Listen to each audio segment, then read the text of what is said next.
नमस्कार। 17 सितंबर 2022 का दिन भारत के राष्ट्रीय इतिहास में गौरव दिवस के रूप में दर्ज हो गया है।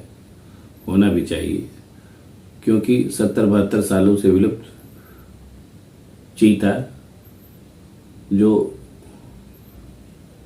पशुओं में सबसे अधिक तेजी से दौड़ने वाला पशु है, करीब 120 किलोमीटर प्रति घंटे की रफ्तार से, और जो पारिस्थितिकी संतुलन के लिए बहुत ही आवश्यक जीव माना जाता है, और जो करीब 70-72 सालों से भारत से विलुप्त हो चुका था, 17 सितंबर को वो फिर से भारत में पाया जाने लगा। ये अपने आप में बड़ी विलक्षण और हैरत अंगेज कहानी है, चीते के विलुप्त होने की और साथ ही साथ उसके वापस लाने की। इस कहानी के बीच में करीब 50 साल तक चले उस अनथक प्रयास की कहानी भी खासी दिलचस्प है, जो प्रयास करीब 50 सालों तक विलुप्त होने के बाद अपने देश में चीते को वापस लाने के लिए किया गया। इस कहानी को सुनना भी एक अच्छा अनुभव होगा, इसलिए आपको सुना रहे हैं। बात 1947-48 की होगी। उस समय पूरे हिंदुस्तान में 3-4 ही करीब चीते बचे थे जिनका शिकार कर लिया गया, और 1952 में अधिकृत रूप से भारत सरकार ने यह घोषणा कर दी कि अब भारत में चीते नहीं पाए जाते। चीते के बारे में जैसे मैंने आपको पहले बताया कि दुनिया का सबसे तेज दौड़ने वाला जानवर है, जो करीब 120 किलोमीटर प्रति घंटे की रफ्तार से दौड़ता है, और पारिस्थितिकी संतुलन में इसका बहुत बड़ा योगदान माना जाता है।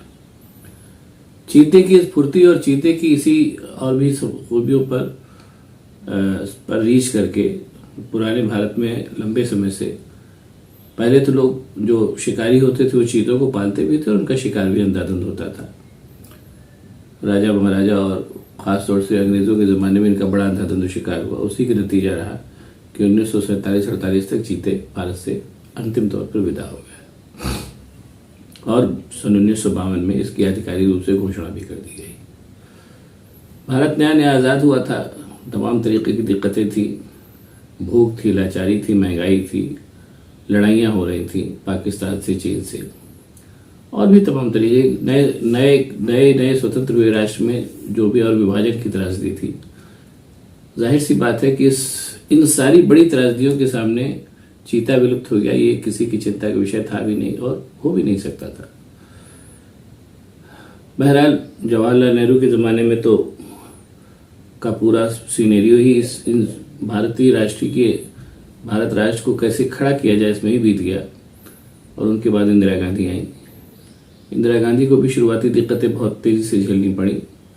1966 में जब वो आई तो भारत अकाल से जूझ रहा था, उससे उन्होंने निपटा, और निपटने के बाद हरित क्रांति की शुरुआत उन्होंने की, और वो दूध क्रांति लेकर के आई, श्वेत क्रांति लेकर के आई, तमाम चीज़ें उन्होंने उस समय नई शुरू की। पाकिस्तान से लड़ाई हुई, उसमें पाकिस्तान को 2 टुकड़ा भी कर दिया उन्होंने, भारत बना। भारत और उन्हें किसी लड़ाई के बाद पाकिस्तान और बांग्लादेश नाम के 2 राष्ट्रों के बीच बढ़ गया, और आखिर में 1974 में उन्होंने परमाणु बम फोड़ करके भारत को एक विश्व शक्ति के रूप में स्थापित किया। इतना सब करने के बाद तब तक भारत राष्ट्र काफ़ी कुछ शक्तिशाली और स्थिर हो चुका था। इतना सब करने के बाद फिर इंदिरा गांधी ने भारत राष्ट्र के गौरव के दूसरे क्षेत्रों की ओर ध्यान दिया, और उसके लिए अब उनके पास पर्याप्त समय भी था और संसाधन भी आ चुके थे। उसी समय वाइल्ड लाइफ बोर्ड की एक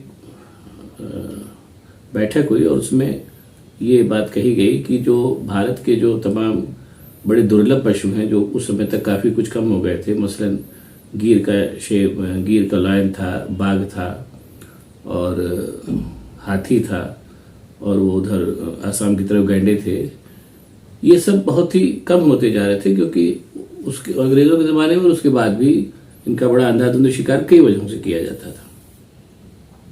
तो इनके संरक्षण की एक पूरी योजना वाइल्ड लाइफ बोर्ड ने बना करके इंदिरा गांधी को दी, और ये कहा गया कि अगर हम इनका संरक्षण करें तो वो एक अच्छी बात होगी। इंदिरा गांधी ने इस रिपोर्ट को काफ़ी गौर से देखा और इसके लिए मंजूरी दे दी। उसके बाद ही इन जानवरों का संरक्षण शुरू हुआ। बाघ था, हाथी था, उधर गैंडा था, और इधर गुजरात का गिर लायन था।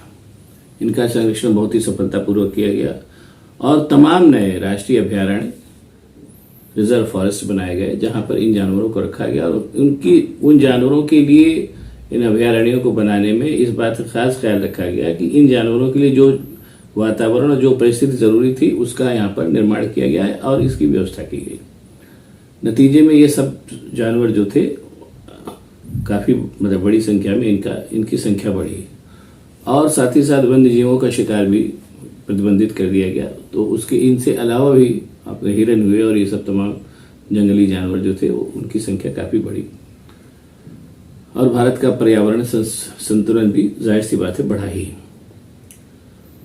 उसी रिपोर्ट में इस बात का भी जिक्र था कि चीतों को भी अगर संभव हो तो फिर से भारत में बसाया जाए।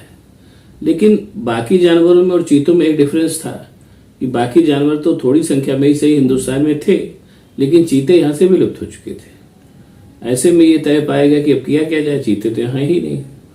तो उस समय पहला जो फैसला लिया गया वो ये हुआ कि ईरान से एशियाटिक चीते लाए जाएं।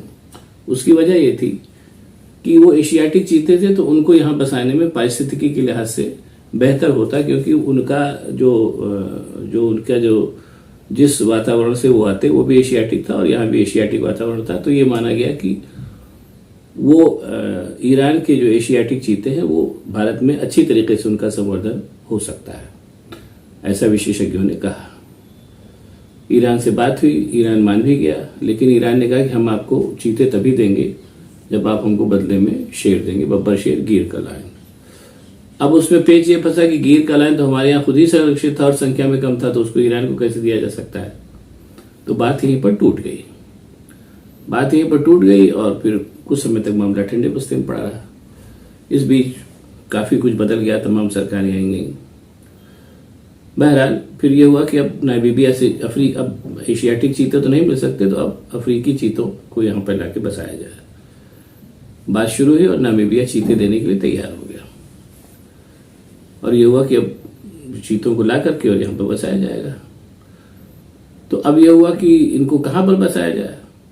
तो फिर विशेषज्ञों के हिसाब से विशेषज्ञों ने जितने अपने यहाँ के राष्ट्रीय अभयारण्य हैं, जो रिजर्व फॉरेस्ट हैं, उनका अध्ययन किया और ये नतीजा आया कि कूनो का जो मध्य प्रदेश का राष्ट्रीय अभयारण्य है वहां पर इन चीतों को रखा जा सकता है। उनके अनुकूल वातावरण यहाँ पर है, जो नामीबिया से चीते आएंगे। ये रिपोर्ट भारत सरकार को सौंप दी गई और इस पे काम शुरू हुआ। उस समय को जो wild life trust of India था उसने कूनो के राष्ट्रीय अभयारण्य की संस्तुत की कि ये नामीबिया से आने वाले चीतों के लिए सबसे बेहतर जगह साबित हुई। ये सब चल ही रहा था, तब तक पर्यावरण के कुछ प्रेमी लोगों ने 2013 में सुप्रीम कोर्ट में मुकदमा कर दिया कि वहां से लाके यहाँ चीतों को बसाना चीतों के हित में नहीं होगा और वो यहाँ पर नहीं सर्वाइव करेंगे। सुप्रीम कोर्ट ने इस पूरे प्रोजेक्ट पर रोक लगा दी। बहरहाल 2019 में इस प्रोजेक्ट से रोक वापस ले ली गई और अब चीतों को लाने का रास्ता फाइनली साफ हो गया। नतीजा यह रहा कि 17 सितंबर को 8 चीतों की पहली नामीबियन चीतों की पहली खेप 8 चीतों की यहाँ पर हिंदुस्तान आ गई और उसको वहाँ के कूनो के अभयारण्य में छोड़ दिया गया। और अब अगली खेप दक्षिण अफ्रीका से आएगी 12 चीतों की, जैसा सुनने में आया, जैसी जानकारी है। ऐसे में मुझे लगता है कि पिछले करीब 50 सालों में जब से जितने भी लोगों ने चीतों को ला करके भारत में बसाने का जो प्रोजेक्ट था और जो प्रयास था उसके साथ अनथक प्रयास किया, कितनी रुकावटें आई, कितनी अड़चनें आई, कितनी दिक्कतें आई, उनको सबको उन्होंने झेला होगा। रिपोर्ट बनाने में, उस पर सबमिट करने में कितना मेहनत लगी होगी। उन सारे लोगों के अनथक प्रयास का नतीजा ये है कि आज भारत को, आज यानी 17 सितंबर को भारत को फिर से ये गौरवशाली दिन देखने को मिला कि हमारे वहाँ के विलुप्त हुए चीते अब फिर से भारत में पाए जाएंगे। ईश्वर करे ये प्रोजेक्ट सफल हो, जैसे कि हमारा टाइगर का और हाथी का और गैंडे का और इन सब जानवरों को के संरक्षण का प्रयोग सफल हुआ है। हम ये उम्मीद करते हैं कि चीते भी यहाँ पर सफलतापूर्वक फिर से बढ़ेंगे और उनकी संख्या बढ़ेगी। और फिर से मैं एक बार उन सारे लोगों को के प्रति कृतज्ञता ज्ञापन करना चाहूँगा जिन्होंने पिछले 50 सालों से अर्थक रूप से इस योजना की सफलता के लिए दिन रात मेहनत की। और उनकी मेहनत का ही नतीजा रहा कि भारत राष्ट्र को 17 सितंबर को फिर से ये गौरवशाली दिन देखने को मिला। उनके सबके प्रयासों को सराहनीय नमन के साथ अगर आपको ये वीडियो पसंद आया हो तो इसको लाइक करें, सब्सक्राइब करें और लोगों को बताएं ताकि आपको ऐसी ही अच्छी और बढ़िया जानकारियों के साथ, दिलचस्प जानकारियों के साथ और भी वीडियो देखने को मिले। फिर से नमस्कार।